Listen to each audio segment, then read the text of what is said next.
I'm sitting in the car and I'm just thinking about how people will say, I need you, Lord. Where are you? Why aren't you here? Etc., etc. And what people need to realize is that God is always present. If you need God, He's there.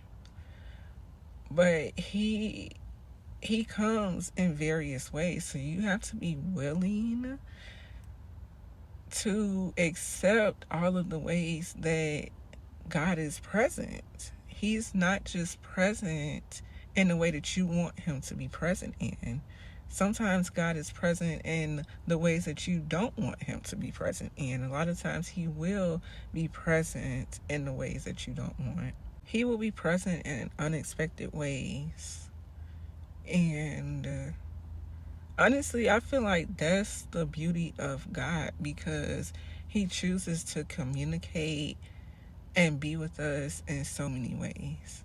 But it's up to us, it's on us, it's our will, whether we accept it or not. You cannot get mad at God or say that God is not present when you are rejecting His help, when you are rejecting Him. If God chooses to be present, to speak to you, or to work with you through a person, you have to accept that. If He chooses to be present, to speak to you, or work with you through a ministry, you have to accept that. There are just so many ways that God chooses to show up for us. And first and foremost, the first thing is the Word. You have to open up the Bible and let God speak to you. But we also have to be open and have discernment on all of the other ways that He chooses to show up. Because He be showing up. He be showing up, okay? He really do. He really do. And a lot of people miss it. A lot of people delay it. A lot of people reject it because it's not what they want. It's not what they want it to look like. And this should never be about what we want. It's not about us. When you choose to follow Christ, you are living for Christ, not for you. So we should never put more focus on us and taking our focus off of God. We should never go to God saying, this is what I want. We should go to God asking Him, what do you want, Father? What do you want, Lord? I'm here. I'm willing to accept whatever you have for me. It's your will, not mine.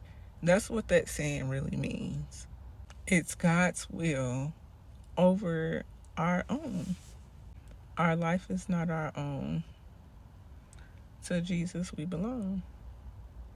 Give yourself away. I'm thinking of that song. I don't know if you guys know that song, but I'm going to put it up so y'all can go look it up. But literally, our life is not our own, and I think many people forget that because they just want what they want. And when you want what you want and you trying to follow God, well, guess what, sister? Guess what, brother? You're going to always, you go always suffer. You're going to always have it hard because you trying to get what you want all the time. And you're not focusing on what God has for you, what He wants for you, and what He wants to do with you, in you, through you. He could be providing. If you in depression and you asking, Lord, how do I get out of this? I just want to get out of this. He could be providing the answer, but you rejecting it because it's not what you want it to be, or it's not who you want it to be. It's not where you want to be. And also, God will not only show up through things and people and surroundings and whatnot, but He will also show up and let us know He is present by taking us out of things. God shows up. He shows us that he's present when he takes us out of things. And a lot of times we force ourselves to stick with what God is trying to take us out of. And that's why we have so much heartache, so much pain. That's why we are not present in our surroundings. That's why we are feeling empty. And like we have to follow God. If you say you're going to follow God in it and it's God's will, then you have to be willing to accept any and everything. You're only hurting yourself more when you run away from God and run away from his plans. We have to be grateful because God don't have to do nothing. So if God do it, we got to be grateful. You should be grateful. I would rather just accept what God has for me than continue to go through pain or put myself in more pain. Listen, it can be uncomfortable. It could be different. But just know and remember that God knows your life. Okay, he knows the plans that he has for your life. He knows what you need. He knows who you need. He knows what surroundings you need to be in.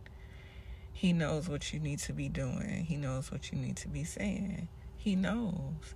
He knows how you need to get through something, how you need to get out of something, how you need to get around something, how you need to start something. He knows.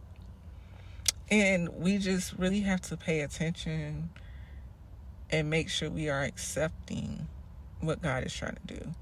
Because we do not want to stop, delay, reject our breakthrough. When you reject God's plans, you are rejecting your breakthrough. You wondering why you keep going into cycles because you're rejecting your breakthrough. You're wondering why you are down and out because you're rejecting your breakthrough. You're running from your breakthrough. Stop running and trust God. Trust God with who he sends in your life. Trust God with where he places you in life. Trust God with what he sends in your life. Trust him. Trust him with what he removes from your life. Trust him with who he removes from your life. Just trust God. Just trust God. Trust God. Trust God.